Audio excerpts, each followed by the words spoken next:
Esu Kristina Danutė Anužytė Sadauskienė. Gimiau 42 metais Struonijos vienkiemyje, labai gražiam vienkiemyje ant Vadakties upės krašto, netoli Nevėžio. Tėvai mokytojai, mama buvo pradinių klasių mokytoja, skautė, tėvas mokytojas, karininkas ir jau 41 metais buvo ištremtas į Vorkutą. O mus išvežė 48 metų 22 gegužės per tą didįjį Visna trėmimą. Vežė mėnesį laiko į Krasnojarsko kraštą, Partizansko rajoną Miną. Labai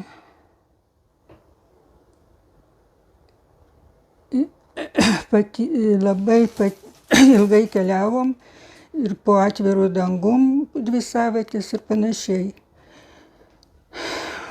Sibire labai ilgėjomės visi Lietuvos, labai ilgėjausi savo tėviškės, kur praėjo labai graži vaikystė. Ir mama rodydavo albumą atsivežtą, skaitydavo raštą,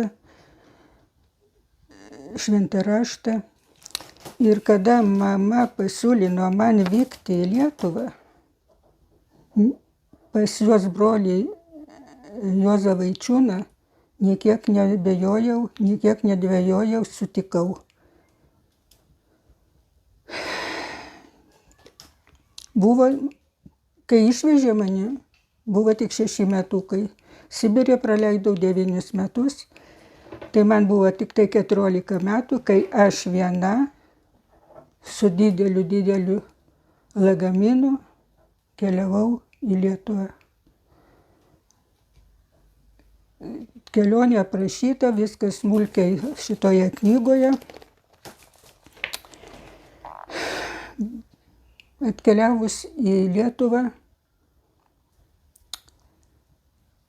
pas dėdę į Vilnių, į Lenkų gatvę,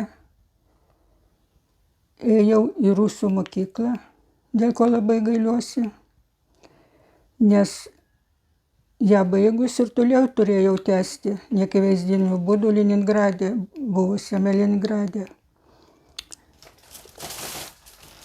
Ir kai dabar dažnai taip reikia rašyti, tai vis prisimenu, kad padariau klaidą. Lenkų gatvė, už stoties,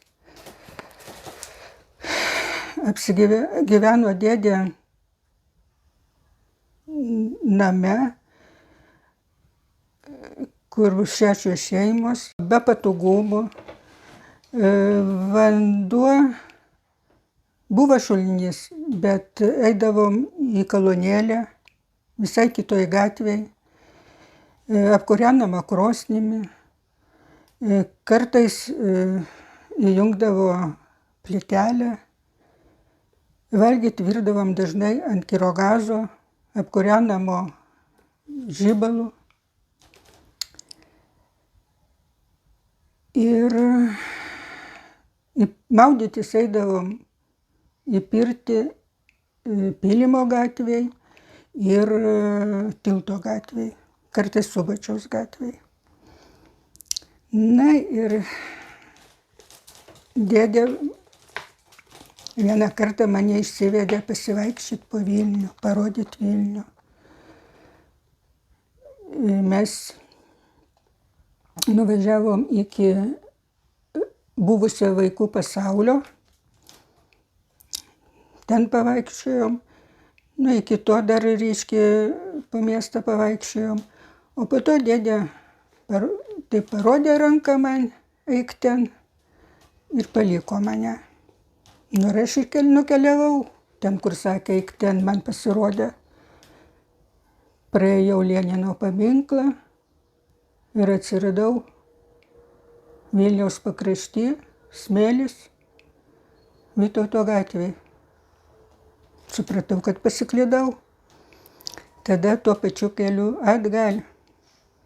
O dėdė buvo pasakęs, eik pagal troleibuso laidus. Nu tai jeigu čia laidai negerai, tai reiškia čia laidai gal gerai. Nu turbūt Kapsuko gatvę nuėjau. Žinau, kad grįžau nuo oro uosto pusės. Taip, dėdė, reiškia, mane nuvedė į rusų mokyklą, į 8 klasę paskutinį trimestrą. Buvo suprasta, aš atkeliavau iš Minos, tai buvo suprasta, kad Minskaja škola, tai iš Minsko. Nu, tai toj klasėje mokinosi Jefremovas Volodė, labai įdomus vaikinų, būsimas aktorius, bet jis mus labai juokindavo, būdavo labai įdomu, pamoką atsakinėja ir vaiposi mums, visi išdarinėja. Mokytoja atsisuka, rimčiausias veidas, nesupranta, ko čia mes juokiamės. Labai gerai prisimenu, kaip mane pirmą kartą nuvedė į operos ir baleto teatrą. Buvo be galo man taip gražu, tokie žmonės įdomus, tokie pasipuošę. O jau kai muzika, Karmen, ir dar tokia įdomi, intriguojanti istorija. Nu, aš buvau tiesiog pritrenkta. O dar labiau buvau pritrenkta nuėjus į Traviatą. Jau čia man taip patiko. Man ta muzika tokia švelni, tokia Čiudakova, graži ir taip nuoširdžiai dainuoja. Jūs nežinot, aš ligonė, man gyventi viena svajonė. O jinai iš tikrųjų tada jau sirgo. Alfredo partija iki to dainuodavo Kipras Petrauskas, bet jau jis nuo 58 metų žinau, kad nebedainuodavo ir sėdėdavo pirmoje eilėje, atsimenu, su tokiu šviesiu rudu kostiumu. Jau dainuodavo dažniausiai Virgilijus Noreika, kuris, kaip žinom, jau buvo viso pasaulio žinomas aktorius.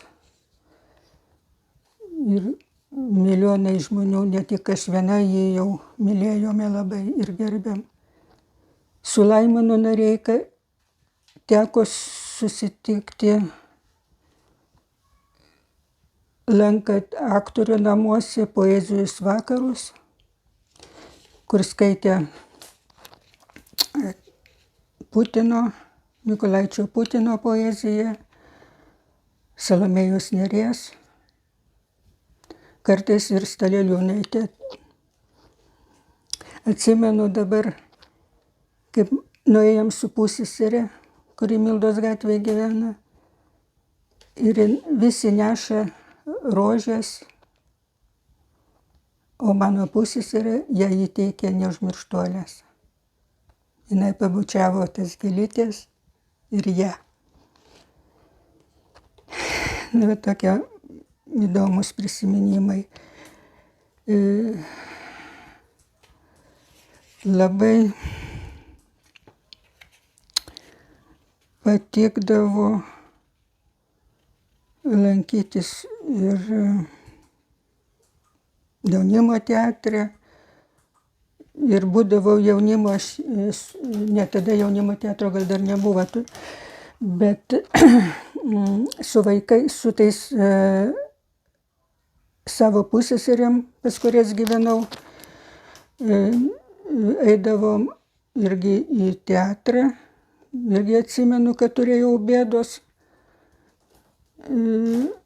katės namus žiūrėjom, tai užsidegė katės namai.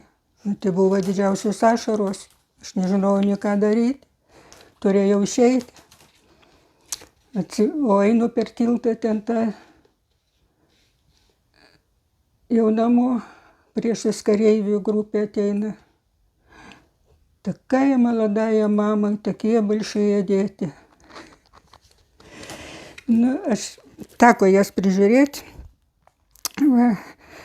Nu,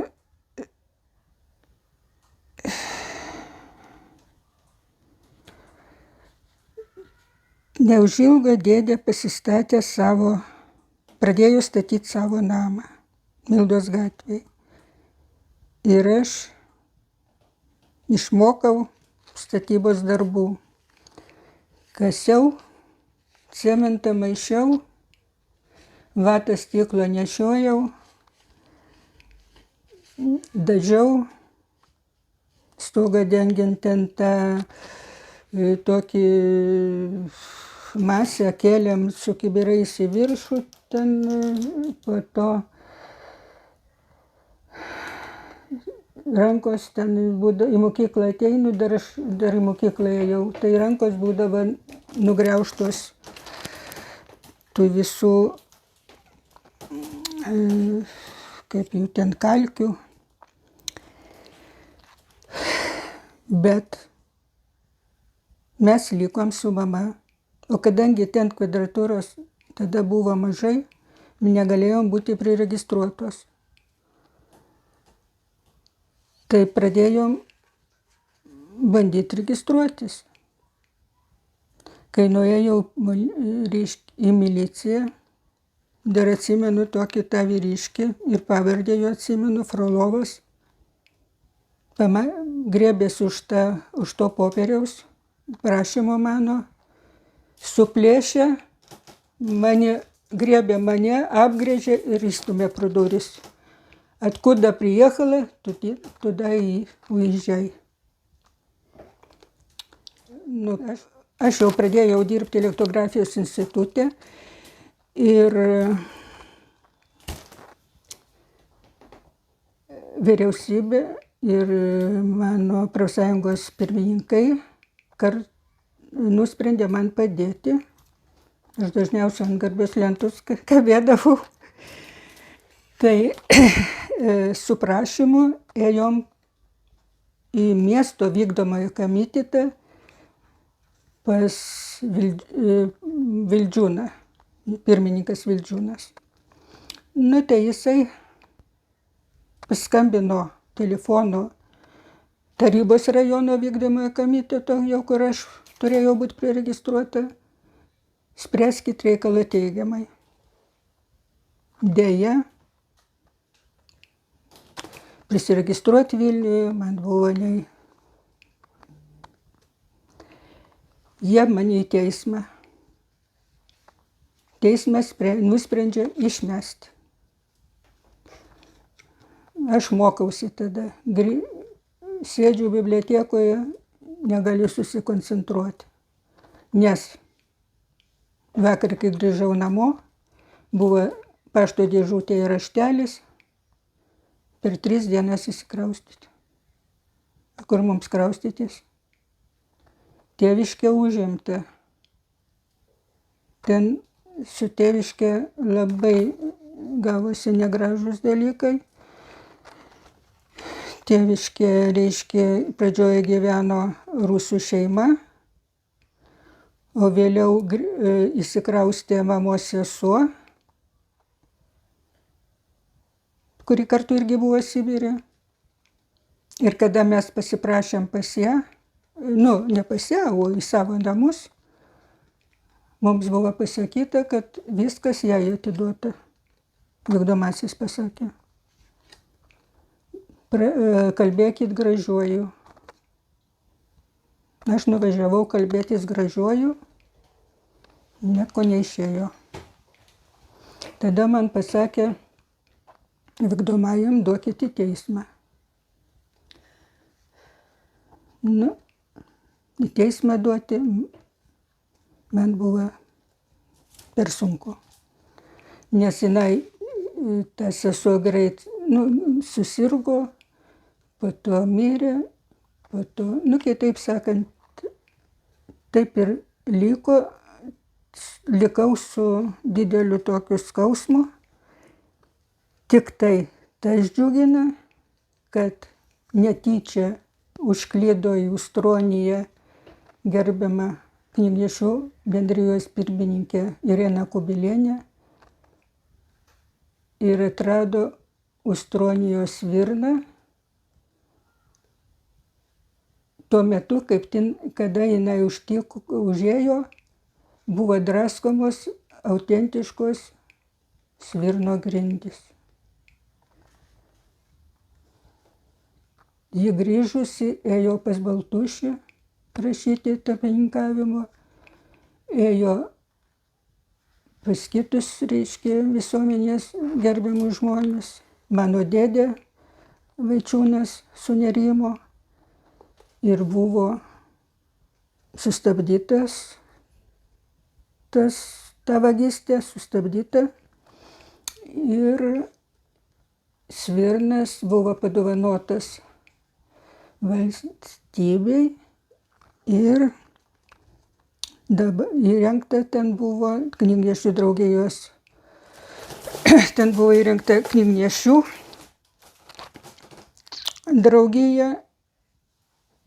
draugijos muziejus ir buvo Tumui Vaižgantui.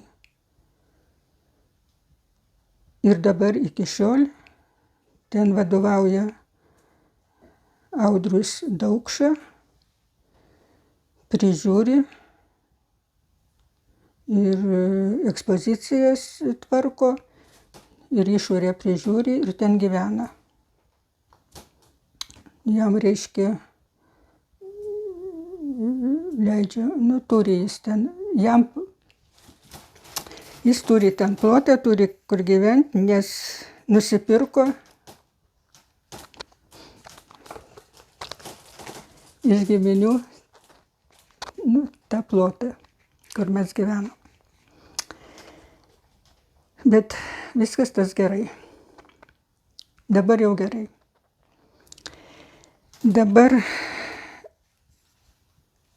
dėl buto užbaigsim. Į Ustroniją negaliu, čia neregistruoja.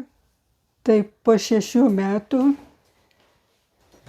šitame kambariuke be patogumų buvom priregistruotos, bet tik dėka to, kad pasikeitė Tarybų rajono vykdomojo komiteto pirmininkas.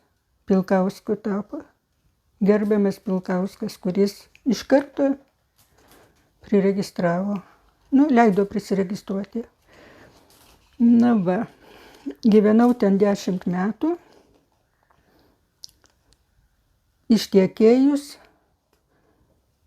įsikrausčiau į Krantinės gatvę, kadangi buvo šalia Elektografijos mokslinio tyrimo institutas, kur kartu su vyru dirbom.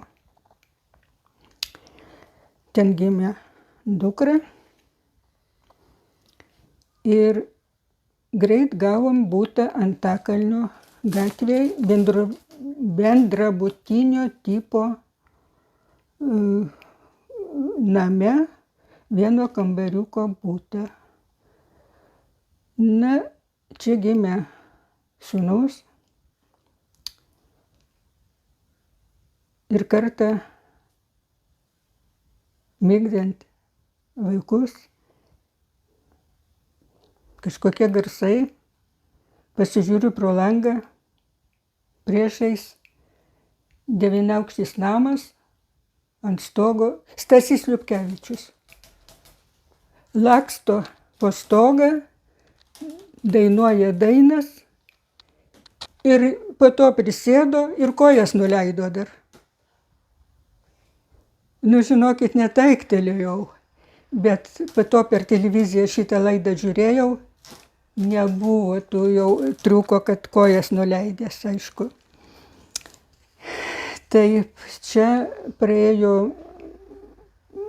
8 metai šitam butelyje ir kadangi dalyvavau statyboje Elektrografijos instituto ir abu su vyru dirbom, tai gavom butą jau Antakalnio gatvėje 53 kambarių. Elektrografijos institute esu dirbusi nuo pat pradžių. Pradžioje jis buvo Lvovo gatvėje. Ten ir dabar yra pastatas tas nedidelis, 4 aukštų. Ką prisimenu iš ten, tai dirbo dar Aloyzas Sakalas, kuris tapo po to Seimo nariu. Ir tuo laiku jis buvo eilinis inžinierius, kartu su drauge Laima Ribačiauskaitė, Algiu Vilčinsku ir su Sakalu eidavom pėsčiomis iki Stoties į namus. Jis ten irgi kažkur gyveno. Nu ir dabar lankau literatūros fakultetą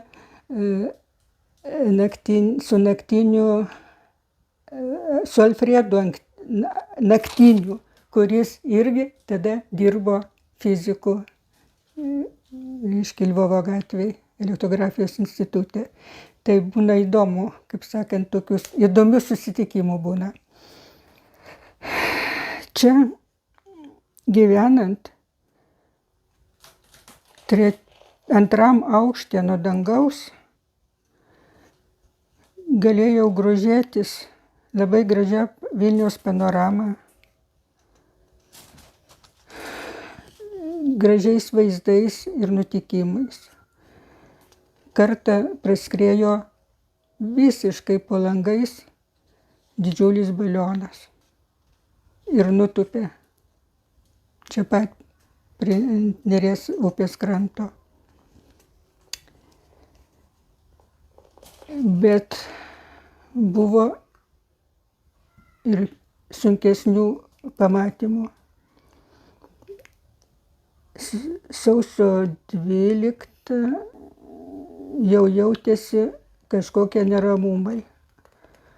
Aš jau darbe pajutau, kad kažkas darosi. Ir bėgau iš darbo, neatsiprašius net nieko. Ir manęs klausė, kur tu bėgi, sakau, kažkas darosi Vilniui. Taigi nepadėsi. Nepadėsi. Ir pasirodo, vakare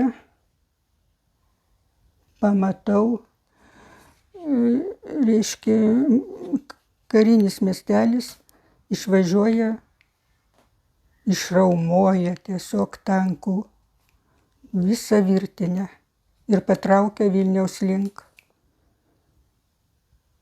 Įjungiu televizorių. Ir netrukus Eglė Bučelytė pasako, jie jau pas mus.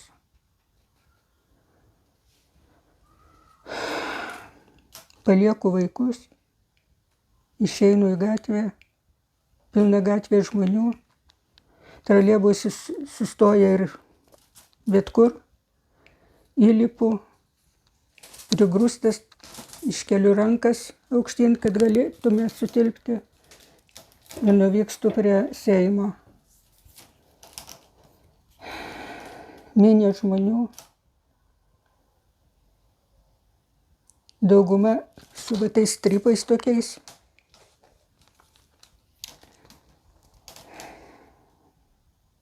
Ir vėl atvažiuoja daugybė tankų. Ir mes nežinom, ar jie pas mus sustos. Aš atsigręžiu į minią, nieks, jokios baimės pas žmonės nėra. Ir aš tada taip pajutau, visa širdim pajutau, kad kada yra tikslas, kada yra už ką, kada žinai, kad pavojuje visiškai nebaisu mirti. Absoliučiai nebaisu. Aš taip šitą pajutau. Ir kada atsigręžiau į minią, visų akyse tas pats. Bet tankai pravažiavo pro šalį. Kada aš nubėgau paskambinti vaikams, išeinu iš būdelės, girdžiu, šaudo. Ten šaudo jau. Prie televizijos bokšto šaudo jau. O po to rytą sužinojome, kad tiek aukų daug. Ačiū Dievui, sulaukėm atgimimo. Baltijos kelyje stovėjom su mama prie katedros.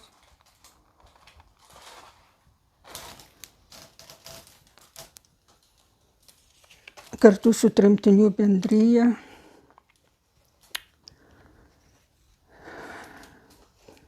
Prie laužų. 91 metų Liepos gale su dukra dar studentė vykau prisivežti senelio palaikų, šito senelio palaikų. Deja, tos senelis mirė po 3 metų tremties ir ten, kur jis buvo palaidotas, po to laidojusi rusai vietiniai. Tik liko kapai aukščiau ant kalnelio. Tai kol mes kasinėjom, dukra Laimutė vaikščiojo po kapus ir surašinėjo, viską fiksavo. Visas pavardės ir gimimo datas. Džiaugiuosi, kad dukra jau tada suprato, kokią svarbą misiją, reiškia, mes atliekam. Papasakokit, prašau, į Vilnių, kai atvažiavote, dirbote, sakėte, per vasaros atostogas, taip, dirbote? Na, atvažiavau aš, reiškia, 57 metais, kovo 20 dieną. Kai baigėsi mokslo metai, aš nenorėdama apsunkinti dėdės šeimos, išėjau dirbti. Pati susiradau darbą pionierių stovykloje, Nemenčinės plente. Ten, reiškia, plaudavau indus ir tvarkydavau valgyklą. Bet plaunant indus, aš labai susižeidžiau ranką ir uždegimas buvo, kraujo užkrėtimas ir turėjau išeiti. Bet vis vien dar buvo laiko iki mokslo metų pradžios, aš nuėjau dirbti į Dukavičiaus buvusią kailių fabriką. Ir dar mėnesį ten padirbau. O irgi bufetį patarnaudavau valgykloje. Nu ir buvom vasarą, dar išvažiuodavom su bufetu kažkur. Yra nuotraukos, išvažiuodavom, aš gerai net nežinau, bet kažkur su bufetu mes keliaudavom dar aptarnauti. Po Vilnių? Po Vilnių. Sakykit, jūs, kai atvykot po karo į Vilnių, ne? Mildos gatvėje dėdė statė namą. Kokia buvo ta Mildos gatvė? Bet dabar kokia yra ir tuo metu kokia jinai? Reiškia, kai dėdė pradėjo statyti namą Mildos gatvėje, tai nebuvo, aišku, tų daugiaaukščių namų, buvo tik tai keletą medinių tų namelių dar ir išlikusių jų yra dabar, o kairėj pusėj tas kalnas, tai tik tai buvo nedideli medžiai. Buvo tokia vos ne miesto pakraštys. Tai dar ir Antakalnio nebuvo. Naujų statybų. Antakalnio namai mūriniai buvo jau pastatyti, ar ne? Antakalnio? Nu tai čia buvo kur aš gyvenau pačioj pradžioj, Krantinės gatvėje buvo namų jau ir buvo čia namų. Ir Antakalnio priešais, kada Antakalnio 96 gyvenam, o priešais buvo tada parduotuvė Eglutė. Ir tas 9 aukštų namas buvo. Teisingai, čiagi buvo 57 metai, taip sakė. Taip. Jums teko tada atvykus lankytis Gedimino kalne? Taip, ir buvo medžiais apaugęs. Ir iš viso medžių buvo. Nu, aš manau, kad ir dabar yra Vilniuje medžių daug. Ir Vilnius žalias, Vilnius gražus, ypač jis gražus, kada grįžti iš užsienio. Lankiausi Švedijoje, tai dukra labai norėjo mane supažindinti su Stokholmu, vedžiojo, taip, gražus, bet grįžti į Vilnių, kažkokia ramybė. Ypač pas mus, čia kur aš dabar gyvenu, čia Pavilnius netoli, Pavilnius regioninis parkas, takai, visos sąlygos poilsiui, bendravimui. Čia yra Saulės aikštelė. Kažkada Liepos 6 mes tremtiniai švęsdavom Saulės aikštelėje ir Kubilius vadovaudavo. Dabar pernai, kai buvau Europos parlamente, su Kubilium buvom susitikę, sakau, buvo įdomu, gražu. Taip, sako, buvo geri laikai. Čia rankose turiu atvirutę, kuri labai man brangi. Tai atvirutė yra 75 metai. Šitą atvirutę aš gavau nuo dėdės Vaičiūno per paskutinės kūčias. Kitaip sakant, aš ją radau po eglutę. Šitą atvirutę keliavo į Sibirą, mus saugojo ir laimingai galėjom sugrįžti. Jeigu ne į tėviškę, tai į Vilnių. Vilnius mus priglobė. Vilnius yra brangus man. Vilniuje užaugo vaikai, anūkai dabar auga. Vilnius gražėja, Vilnius didėja. Džiaukimės ir linkėkime jam sėkmės.